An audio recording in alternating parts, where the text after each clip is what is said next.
Got the new glass tops in. I had the Marine Land from Dr. Foster's and Smith. They were too short. They didn't fit the tank very well. These were actually labeled the Aqueon on their website, and these things fit perfectly. Need to scrape the tape off of it, but I mean, that's a nice, snug, perfect fit. And I shouldn't have to cut the plastic in the back since I got the overflow, which I did fill it up. I had to drain some of the water, but I filled it up almost to the top of the overflow. I'm gonna let it set like this for a few days, actually probably a week or so, just to make sure my silicone job's good. If it's good up to this point, it should be good to go. I can't fill it up anymore because I don't have anything in the drain. I don't have my bulkheads in the drain in the return holes. So what I'll do is I'll move the tape up from where I had it yesterday. I'll move it up here and wait. This is the sump. Of course, there's water on the ground. I had to remove the water that was in the tank.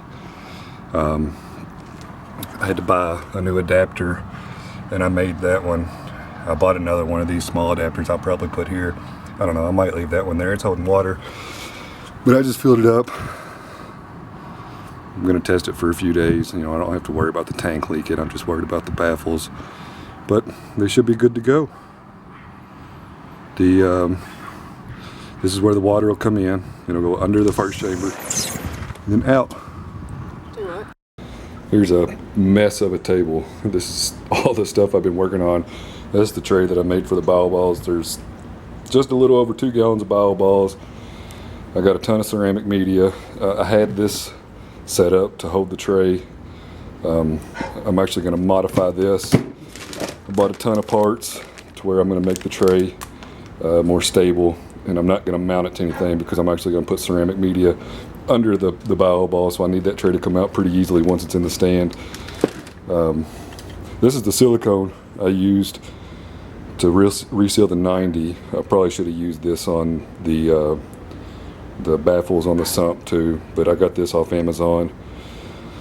Had to order quite a few since I messed up the first time. Painted the return pipe black. I read a lot online. People said they use this, so that should be good to go. I need to make a Dorso pipe still. This is the silicone that I used. Of course, the first time I sealed the tank, I used 2 of these. Almost were probably 1 1/4, or actually 1 1/2 or 1 3/4. The second time, I used this tube, and I used this tube also to put the overflow in, and I still have a little bit left, and I got a spare tube, so it wasn't as bad. And then I put the baffles in with the GE 100% silicone. Kind of wish it was clear. It turned out white, but I don't really care. It's not going to be visible, so for the purposes, it'll do its job. Plus, I'm not really going to scrape it off and redo it because it's working just fine, and really had my fair share of scraping and reapplying silicone at this point. If you ever looking to clean, if you ever buy a saltwater tank and you're looking to clean it, this stuff, I don't know if you can see that or not. It's distilled white vinegar. I put 2 gallons in, probably 80 gallons in the tank, and I didn't even have to scrub anything. It got all of the saltwater crap off of the tank pretty easily. So today's Tuesday. On Sunday I filled the tank up halfway. Last night I filled it up right above that tape line, and today it's empty. So the seal broke somewhere. I have no clue where. I'm gonna have to scrape this thing again. I scraped it once when it started leaking. I resealed it. I didn't do a good job sealing it. It was thick and clumpy, so I took the silicone off, resealed it again. So this was my second time, and now I'm gonna have to scrape it off and seal it for the 3rd time and do it a little bit thicker, and hopefully this is my last time.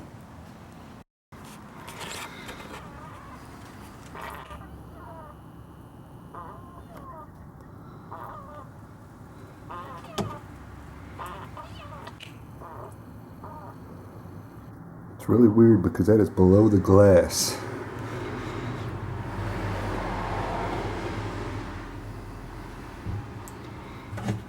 So I'm guessing,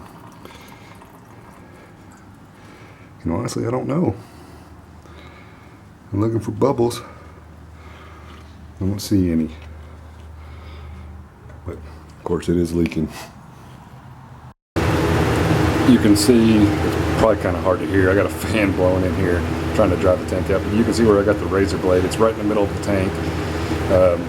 I had both the left and right side supported to level the tank out inside the garage, but right where the razor blade is, which is right in the middle of the tank, there's a pretty good split. And I can almost get the length, or I can get the length of the razor blade in there, and I can feel glass on the end of the razor blade. I thought that these tanks could be supported on the ends. I might have to do some adjustments to the stand to I don't know what to do at this point. I don't know. I'm going to try to reseal it again, but I'm kind of nervous about it. Maybe my bead wasn't thick enough here. That may have been the issue. So of course next time I'm going to go really, really thick. You know, it's not applying the silicone that's a pain in the butt. It's stripping all of this off, and of course the razor blade's going to stick there now, and I didn't even force it in there. I just poked it in there where the hole was. But now I have to take the overflow back out, scrape it clean again, and of course scrape the whole tank again. Hopefully at this point, this will be the last time that I do it, and I'll be a pro at it. But, you know, it really sucks there. I'm kind of nervous because once again it has a plastic trim all the way around it, and I was under the assumption that the sides needed to be supported on this tank since it has a trim around it.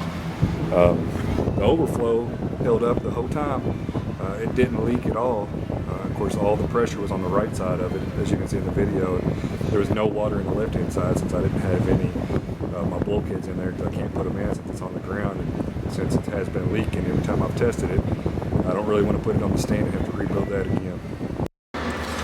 So I resealed it the second time, and here the glass is separated from the top. So what I've done now is I'm working on taking the top frame off, or trim as some of you know, and all I've done is taken this putty knife and push it up in here until it goes to the plastic. And I've done that. I'll take it off, move it over, take it off, move it over, take it off, move it over. And then what I've done is I turn it sideways so that I could use the pointed edge and scrape the silicone off. Once I've got the corners pretty good, I've just put the putty knife in here, taken the rubber mallet. Of course, I'm not going to do this now, but you know, with one hand holding this out, the other hand swinging this. Successfully so far.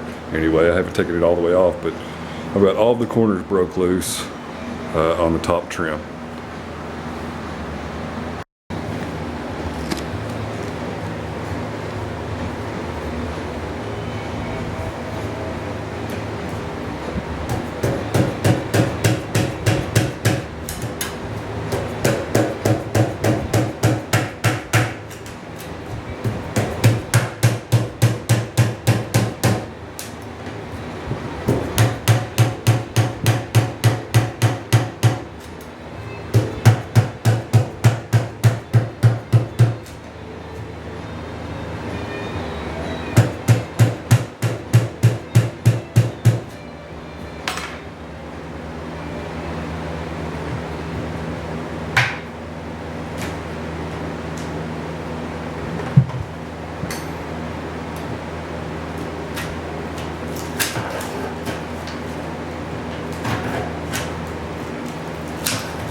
can't believe I took it off in one piece after all the horror stories that I read about online.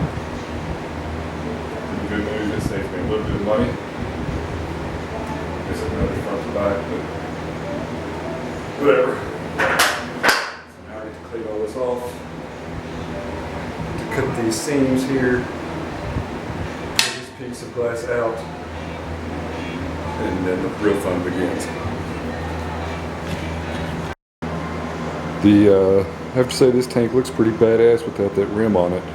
Unfortunately, it's got to go on there, but I've got a lot of it cleaned off already. I decided I'd clean it before I took his front panel off, and I'm actually thinking about taking all of the panels apart and just redoing the whole tank at this point, since I've re-siliconed it twice already. And I know the front panel is gonna have to come off, and at that point, it's just a couple more seams that I'd have to cut off and clean and put back together. So I might dismantle the entire tank. I haven't really made my mind up. But if you've never done any of this before, you will need this. Some people use the rubbing alcohol. I prefer this. My shop vac, you can see it's pretty clean in there right now. Every once in a while, I don't know, every 30 minutes or so, I wouldn't even time it really. Just whenever it gets dirty, I'll just go in and vacuum it. So it's less to clean up at one time. I used needle nose pliers. I got more silicone in the mail. This is what I used to get the top rim off. Razor blade holder.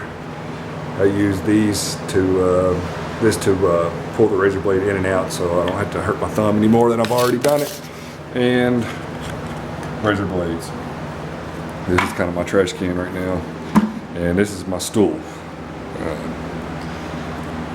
It's coming along pretty good. Like I said, if this tank could stay rimless, it'd look awesome. But I already have lids for it, and I don't really mind the rim too bad. Like I said, it's got to go on there anyway. So this is what I've got done so far. Still cleaning the glass. I'm pretty thorough with that. So once I get that cleaned, I'll probably start at least taking the front panel out. And then depending on how difficult that is, we'll see. I might end up taking them all out and just rebuilding the whole tank, so I don't have to do this hopefully for the 4th time. You also need this. I have the garage door just open a little bit today. It's only like 70 degrees today in Kentucky, so it feels pretty good. But this will blow the acetone smell out. And then also, this is a must-have. Bose speaker, and I don't know if that'll focus or not, but TV in the garage. Actually has a computer hooked up to it, but so that my wife can do her fitness videos, which is kind of insanity and all that, but it's a different topic. Got Pandora radio playing. Gotta have music out here.